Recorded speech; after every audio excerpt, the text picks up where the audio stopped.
let's talk about the Caverns of Thracia. So this is a classic RPG module. It's from 1979, and I think there's a few reasons it's quite interesting. One, it's an early third-party product for D&D. There is that now. Third-party products can be made for D&D, both officially with Wizards, or using Wizards Worlds, or even just using the rules under the Open Game License. But early on, TSR obviously had just made the game, and so third-party products were, I suppose, an experiment at the time, and the relationship between TSR and Wizards and third-party companies has been different over time. At this point, Judges Guild, I think, was the largest third-party producer of products. Second, this is an interesting thing for me at least, is that it's annotated, and I enjoy annotation. So let me see if I can get you a decent... You can see there's lots of highlighting there, and there's annotation on the maps for changes, and bits of text deleted where the previous owner has put new ideas in, and he's recorded his party's progress, monsters that have been killed, treasure that's been found, and that's really fun for me, at least. Third, this is a mega dungeon, and TSR hadn't published any mega dungeons up to this point. They'd published T1 Village of Homlet, but not the Temple of Elemental Evil. There had been one other mega dungeon from Judges Guild, Teagle Manor, 1977, and so it wasn't unique. Also, there obviously was the precedent of Gary Gygax and Dave Arneson's own campaigns, Castle Greyhawk, Castle Blackmore. So people knew about this idea that you could have a whole campaign based really around one dungeon. That was the linchpin, the tentpole dungeon, as we sometimes call it. And so it wasn't a brand new idea, but it's a very early example. And it's still considered one of the best, as is Teagle Manor, indeed. Well, what is a mega dungeon? Well, let's talk about size first. There are 6 surface areas. There's 117 rooms and a 4.5 level kind of set of caverns and catacombs and sub-levels and things like that.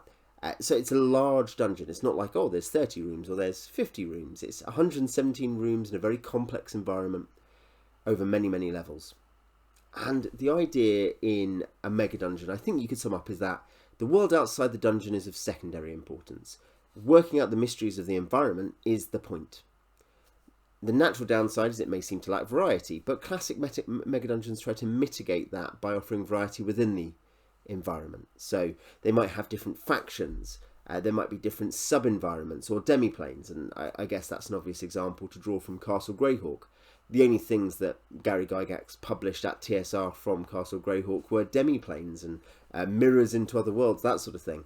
Because the players would be exploring, doing stuff, and then they'd find a weird sub-room. Similarly, Rob Kuntz, who was the co-author of Castle Greyhawk, published his Garden of the Plant Master, which was a sub-level or side level from Castle Greyhawk.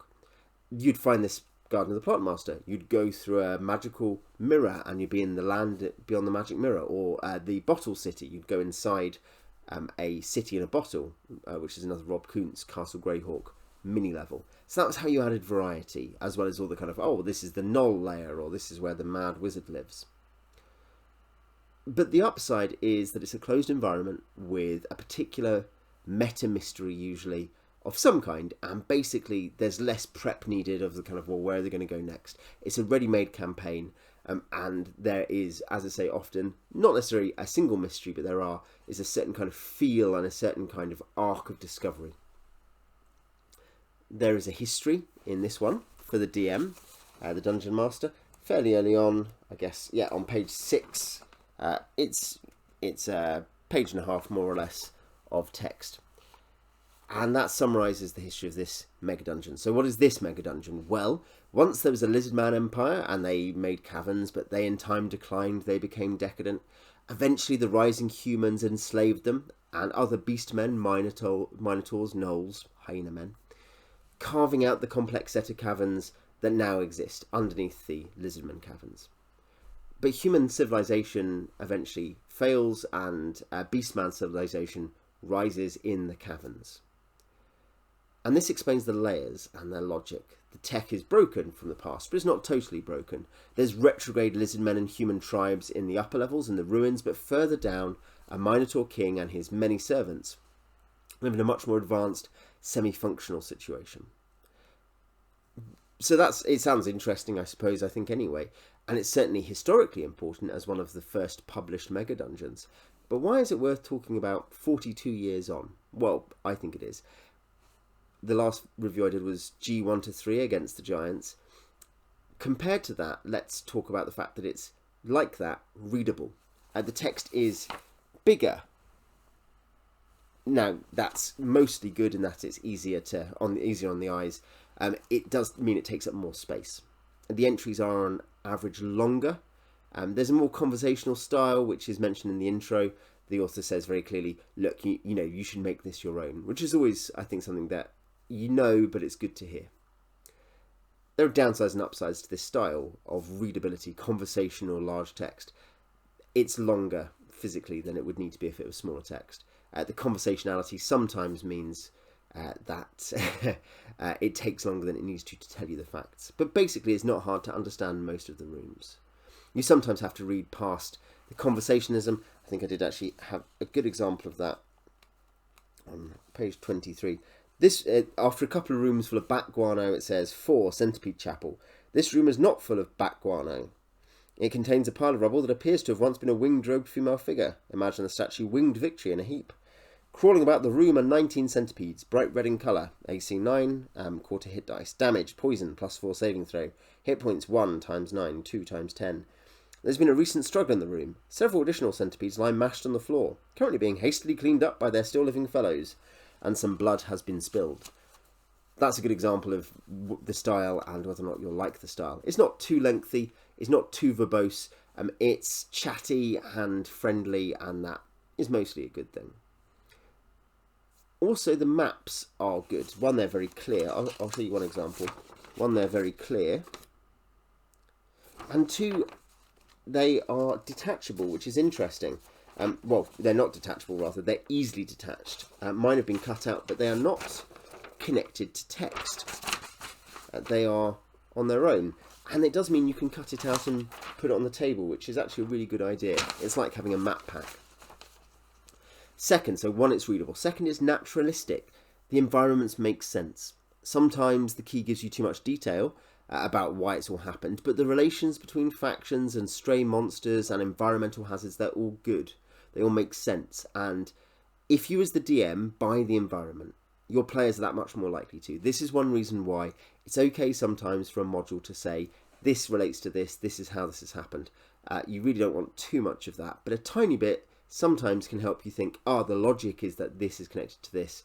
If the players ask questions, I will know, it looks like the stone in that room. You know, it creates a logic where you as the DM believe it more, so your players can believe it more.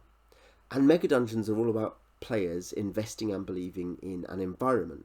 Rather than a big campaign, they're investing in the one environment, for good or for bad. You know, either they love it or they hate it based on the one environment. Third, it's Jaquade. It's a technique named after the author. And this has to do with the idea that a dungeon or an environment is complex. It's got many routes through it, many entries in, many loops. So many entries in is obvious. There are different ways into the complex in different places. The idea of looping is that rather than it being fairly linear, you go in and you can go left or right, and one's a dead end and one goes to the place you need to go. And then there's other dead ends, or there's like a single physical loop. It's funny, I guess I wouldn't consider a single loop looping. Looping is where there's many ways through. You can bypass whole areas to get to other places. So this Jaquaying is, I suppose one of the summaries is to say it involves lots of entries and lots of looping. You know, there are, for instance, in terms of entrances, there are a couple of entrances, I believe, on the top. I'll skip to that and say, so for instance, you can get into level 1 room 18 via entry B on the top level, and via entry F you can get into area 23 on the first level. There's 2 ways in, 2 places you can go with different kinds of challenges, and your players can investigate that and decide what's the better risk to take. And similarly, there are multiple ways between each level. So again, it may well be that the better way to go is more complicated, so they go the more dangerous way because it's easier or because it's closer. That's a good example of that principle between vertical layers of looping and what we call jaquaying. And it adds to the exploration value. There are different ways through each time, and it incentivizes good exploration rather than, oh well, basically you can't completely just stick to the left-hand wall and find everything, because there are internal areas, and it may well be it's better to go internally. You need to make a judgment.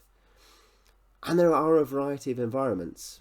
There's a surface layer with ruins and jungle and a potential of raiding lizardmen or human tribesmen. There are 2 layers of ruins, basically ruined caverns, or semi-ruined, with human tribesmen and lizardmen and other gribblies.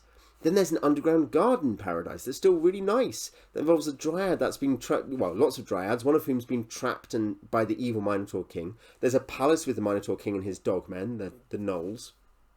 And then underneath that, there's steam technology cellars.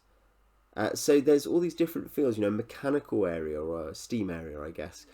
The garden paradise, the ruins. And as you go deeper, you'll find different things, different hints of what was here, different hints of the past. So there is a variety of environments. So yeah, readable, naturalistic, jaquayed, and with a variety of environments. There are, as I say, a few usability issues compared to the absolute industry standard. If you wanted to find the best modules ever, you'd say, oh, I slightly prefer the writing here or the layout here. Or the numbering here. That's one thing. There's a lot of areas or sub areas with 7 sub areas within a single number, and sometimes that can be a bit exasperating. But there's very little to really complain about. It's very, very good. It's one of the best ever. If you're looking for a mega dungeon with a lot of exploration value, variety of environments, and that's really classic high fantasy in lots of ways, with a swords and sorcery twist, it's not really heroic fantasy. It's high fantasy but not heroic. It's a strange broken world that uses familiar tropes to us but in a very fresh way. Then this is a great example of what you could do. It's probably, almost certainly, a top 3 mega dungeon. If you've read it, tell me what you think in the comments.